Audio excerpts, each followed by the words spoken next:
조금 전에 함께 읽으신 오늘 성경에서는요, 우리 예수님을 참 빛이시다 이렇게 소개해 줍니다.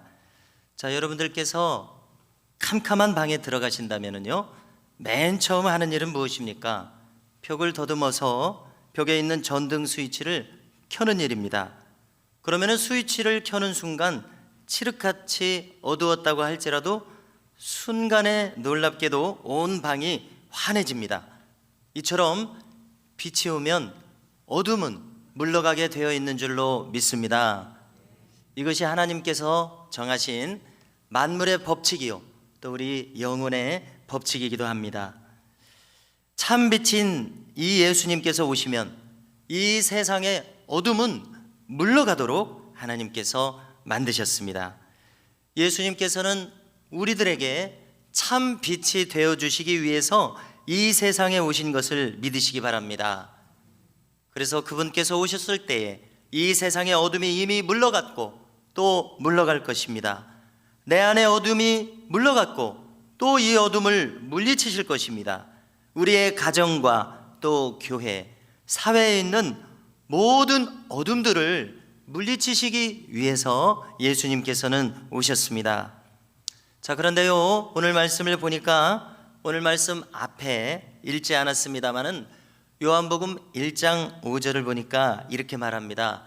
한번 보여주십시오. 이렇게 말씀하시는데요, 빛이 어둠에 빛이 돼 어둠이 깨닫지 못하더라 말씀합니다. 자, 2000년 전으로 거슬러 올라가십니다. 그때 사람들은 예수님께서 오셨음에도 불구하고 그들이 어둠 속에 있기 때문에 전혀 예수님을 알아보지 못했습니다. 아주 적은 사람들만 예수님을 알아봤습니다. 많은 사람들이 예수님을 알아보지 못했습니다. 예수님은 하나님의 아들이신데, 예수님은 구원자이신데, 예수님은 생명이신데, 예수님은 진리이신데, 그분은 모든 인생의 왕이신데 또 주님이신데 사람들이 예수님의 진가를 알아보지 못했던 것입니다. 자, 우리가 2000년 전으로 거슬러 올라가서요, 예수님께서 가만히 계셨더라면 충분히 이해할 만합니다. 알아보지 못하는 것을 이해할 만합니다. 그러나 예수님께서는 가만히 계시지 않았습니다. 그분은 각색 병든 자들을 다 고쳐주셨습니다. 악귀에 들려 고생하는 사람을 고쳐주시고 그 악귀들을 쫓아내 주셨습니다. 또 물고기 2마리와 보리떡 5개로 무려 5,000명이 넘는 사람들을 먹이셨습니다. 또 사람은 죽으면 끝나는 것 아닙니까? 죽은 나인성 과부의 아들을 살리셨습니다. 또 사람들이 꺼려하는 문둥병 환자를 고치셨습니다. 38년이나 된 중풍병자도 고치셨습니다. 사마리아 여인은 마음속 응어리에 가득 차 있었습니다. 요즘으로 말하면 우울증에 시달리고 있었습니다. 그 마음도 고치셨습니다. 겨우 12살에 죽은 소녀를 살리셨습니다. 죽은 나사로도 살리셨습니다. 이처럼 예수님께서는 가만히 계신 것이 아니라 그 생명과 그 빛을 발산하시며 자신이 빛으로 오신 것을 확실히 보여주셨었습니다. 예수님께서 빛으로 오신 것을 결정적으로 보여주신 것은 어디서였습니까? 그것은 십자가였습니다. 십자가의 핵심을 생각해 보십시오. 아직 회개하지도 않은 사람들을 위해서, 아직 자기 죄를 깨닫지도 못한 사람들을 위해서 주님은 먼저 죽으신 사실입니다. 세상 사람들의 죄의 값, 즉 우리들의 죄의 값을 아직 죄를 깨닫지도 못한 사람들을 위해서 대신 죄짐을 지고 죽으셨다는 이야기입니다. 이처럼 예수님께서는 너무나도 분명하게 빛으로, 생명으로 자신을 증명하셨건만 사람들의 어둠이 너무나 심하기 때문에, 너무나 그 어둠이 깊기 때문에 빛이신 예수님을 알아보지 못했습니다. 그래서 그 결과 예수님을 십자가에 못 박아 죽으시게 만드셨던 것입니다. 그리고 계속해서 그분을 거절했습니다. 자, 그런데 이제 오늘날로 와보십시오. 오늘날의 형편은 어떻습니까? 지금도 마찬가지입니다. 사람들의 어둠이 얼마나 심한지 전혀 예수님을 알아보지 못합니다. 여러분들에게 질문을 던지겠습니다. 오늘 이 자리에 계신 여러분들께서는 예수님을 얼마나 알고 계십니까? 예수님을 얼마나 깊이 내 마음속에 영접하셨습니까? 저는 바라기는 이 자리에 계신 모든 분들께서 평생에 예수님을 내 생명의 주인으로, 예수님을 나의 유일한 구원자로 모시면서 살아가시기를 주님의 이름으로 축복합니다. 예수님은 누구십니까? 예수님은 내 죄를 대신해서 십자가를 지셨습니다. 또 성경은 예수님은 만물의 창조주시라고 이야기합니다. 또 뿐만 아니라 만물을 다스리고 계시는 우리들의 주인이시오 왕이십니다. 또 예수님께서는 마지막 날, 인류 최후의 날에 나팔 소리와 함께 다시 오신다, 재림하신다 말씀하고 있습니다. 그리고 이 세상의 모든 사람들을 한데 모아놓고 양과 염소를 가른 것과 같이 사람들에 대해서 심판하셔서 어떤 사람들은 알곡으로, 어떤 사람들은 가라지를 가름같이 이렇게 심판하신다고 성경은 우리에게 말씀해주고 있습니다. 그 결과 의인들은 영생에 들어갑니다. 죄인들은 영벌에 처해집니다. 자, 영생은 무엇입니까? 영원토록 살면서 영원한 기쁨 속에서 살아가는 것을 말하고 곧 천국에서 살아가는 것을 영생이라 말합니다. 그런데 성경은 영벌에 대해서도 숨기지 않고 이야기하고 있습니다. 영벌은 무엇입니까? 인간의 영혼이 죽음으로 끝나지 않고 하나님을 알지 못하는 사람들은 영원토록 형벌을 받는다고 성경이 이야기하고 있습니다. 저의 이야기가 아닙니다. 성경의 이야기입니다. 성경은 이처럼 지옥을 말하고 있습니다. 이 세상을 한번 눈을 돌려서 바라보십시오. 여러분들이 지난 일주일 동안 살아오셨던 이 세상을 한번 생각해 보십시오. 수많은 사람들이 예수님 없이 살아가고 있습니다. 즉 빛이 없이 살아가고 있습니다. 그처럼 어둠 속에 평생을 살다가 영원한 지옥 형벌을 면치 못한다는 것이죠. 자, 우리가 전교인이 매일 성경으로 성경을 매일 함께 묵상하고 있습니다. 여러분들께서 같이 실행하시며 따라오시는지 제가 확인하지 않아서 잘 모르겠습니다만은 우리 청년들은 아니고요, 어린이들, 청소년들에게도 모두 이 매일 성경을 사서 나눠드리고 있습니다.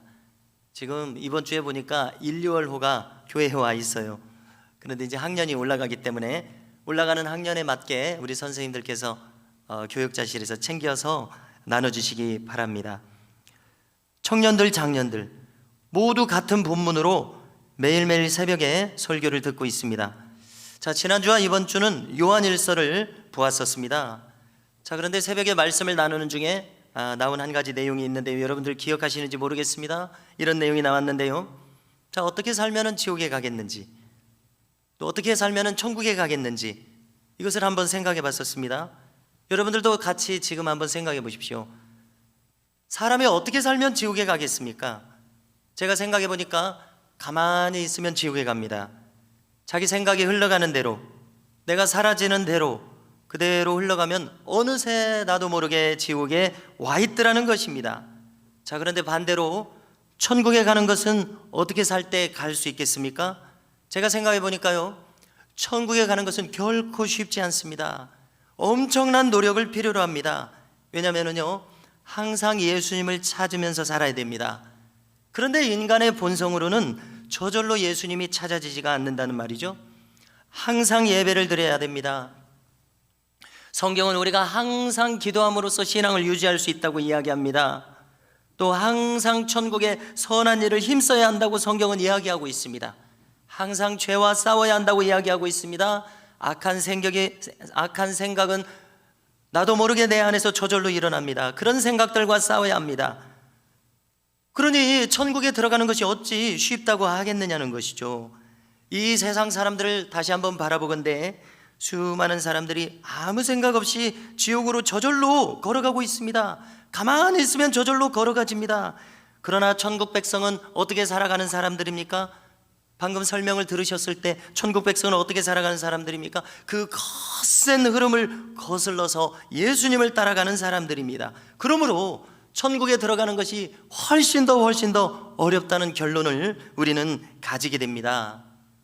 누가복음 16장에 부자와 거지 나사로가 나옵니다. 우리 어린이들 지난 여름 성경학교 때 이 내용을 다뤘었죠. 자, 부자는 어떻게 살아갑니까? 그는 날마다 호화롭게 즐겼다고 기록합니다. 가만히 성경을 들여다보니까 그는 항상 좋은 옷만 찾아서 입었습니다. 맛있는 것만 찾아다니며 먹었습니다. 날마다 성경에 그렇게 기록되어 있습니다. 친구들을 불러서 잔치를 하면서 즐겁게 살았습니다. 오직 이 부자의 생각이 이런 것들에 사로잡혀 있는 것을 우리가 확인할 수가 있습니다. 자, 그런데 예수님은 결론을 이야기해 줍니다. 그가 그렇게 살다가 지옥에 떨어졌습니다. 그것은 무엇을 의미합니까? 그가 평소 살면서 하나님을 제 1순위로 생각하면서 살아가지 않았다는 증거가 되고 있습니다. 그러니까 같죠. 그가 아버지 아브라함이여 이렇게 이야기합니다. 왜냐하면 한순간도 견딜 수가 없어서 물 한 방울만 시원하게 찍어서 내 혀에 대줄 수 있다면 얼마나 좋겠는가, 이런 마음으로 아브라함을 찾았습니다. 그렇게 아브라함을 찾는 것을 보니까 이 사람은 생전에 하나님을 믿는 유대인이었습니다. 그런데 왜 지옥에 갔습니까? 하나님을 찾는 사람이었는데 왜 그렇게 갔습니까? 그것은 그가 하나님을 찾긴 찾았지만 하나님을 장신구처럼, 내 부속품처럼, 액세서리처럼 생각했다는 증명이, 그가 지옥에 간 것이 그 증명이 되고 있습니다. 그러니까 그는 자기가 살고 싶은 대로 살았던 것입니다. 하고 싶은 대로 살았던 것입니다. 하나님 뜻하시는 대로 그런 것을 고려하지 않았습니다. 하나님 생각대로 이런 것은 염두에 두지 않았습니다. 그런데 이것을 우리에게 적용시켜 보십시오. 우리도 마찬가지입니다. 하나님 뜻을 찾지 않고 자기 생각대로만 살아가는 사람은 바로 저 부자처럼 살아가고 있는 사람이라는 뜻입니다. 그렇다면 그 결과는 저 부자가 간 그곳에 갈 수밖에 없다는 결론입니다. 자, 그런데 이 누가복음 16장은 거지 나사로에 대해서 반대로 이야기해 줍니다. 자, 그 부자의 삶과는 반대로 거지 나사로는 행색이 볼품없습니다. 왜냐하면 거지니까 그렇죠. 자, 우리 예수님을 한번 생각해 보십시오. 예수님은 겉으로 볼 때는 직업이 목수입니다.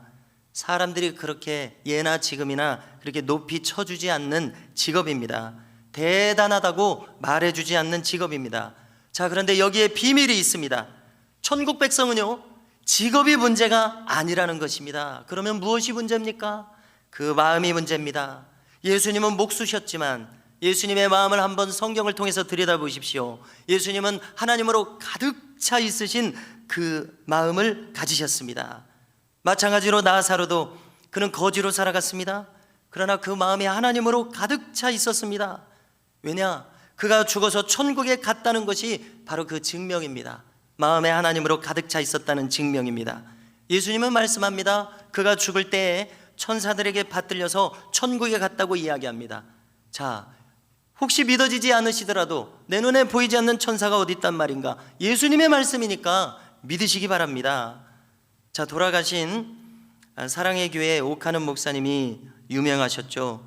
그분이 어떤 분을 전도한 간증 이야기가 있어서 지금 나누고자 합니다. 자, 어떤 유명한 검사가 있었습니다. 20, 30년 전쯤의 일이겠죠.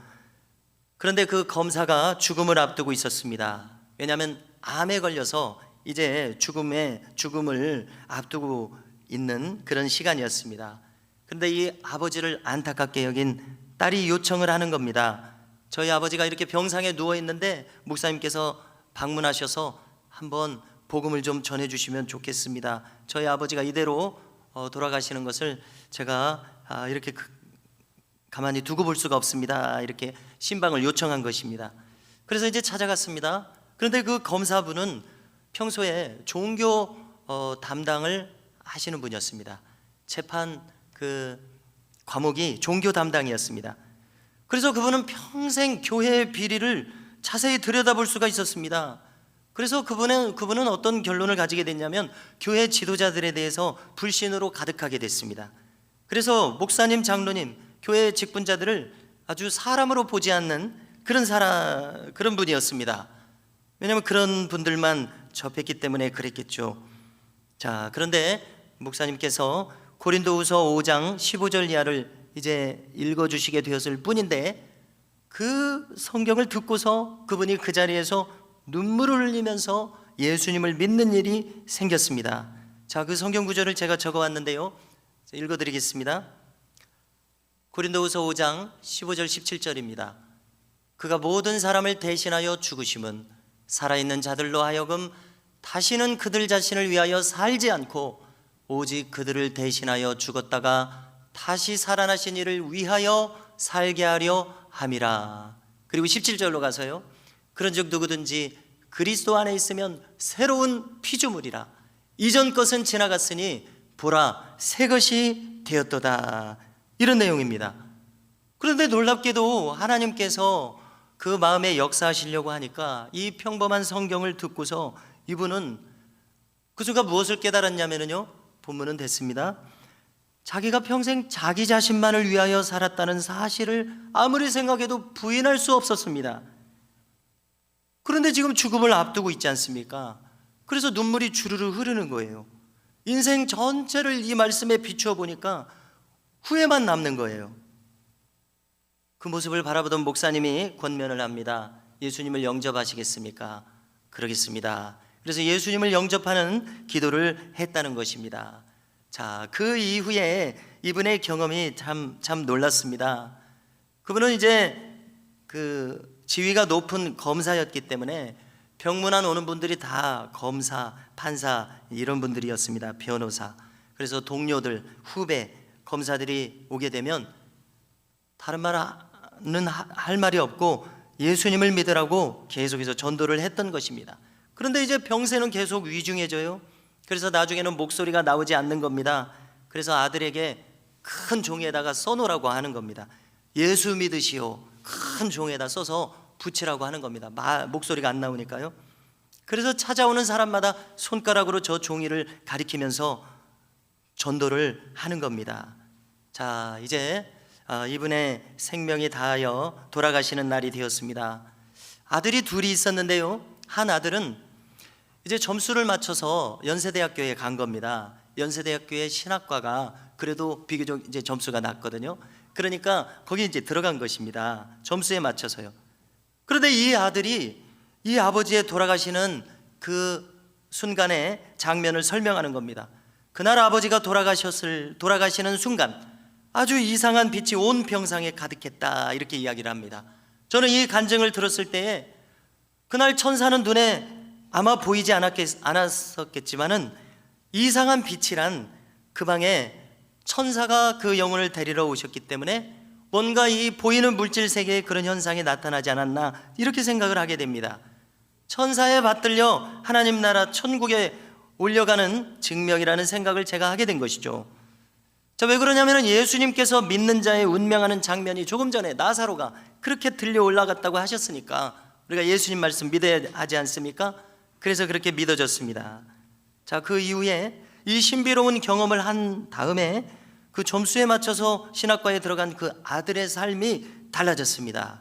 그가 비록 목사가 되지는 않았지만 미국 뉴욕에 가서 사업을 하면서 남는 시간에는 전도하는 전단지를 수천 장을 찍어가지고요, 길거리 지하철에서 수많은 사람들에게 그 전단지를 나눠주면서 전도하는 사람이 되었다는 이야기입니다. 또 다른 아들도 중국에 가서 사업을 하면서 오직 선교에 힘쓰는 아들이 되었습니다. 자, 이런 변화가 어디서 왔습니까? 그것은 바로 참 빛이신 예수님을 만났기 때문에 이런 변화가 온 줄로 믿습니다. 오늘 성탄절을 맞은 우리들에게 이 예수님의 참 빛이 우리의 심령에도 비추어서 우리의 심령이 이 참 빛으로 충만하시기를 주님의 이름으로 축복합니다.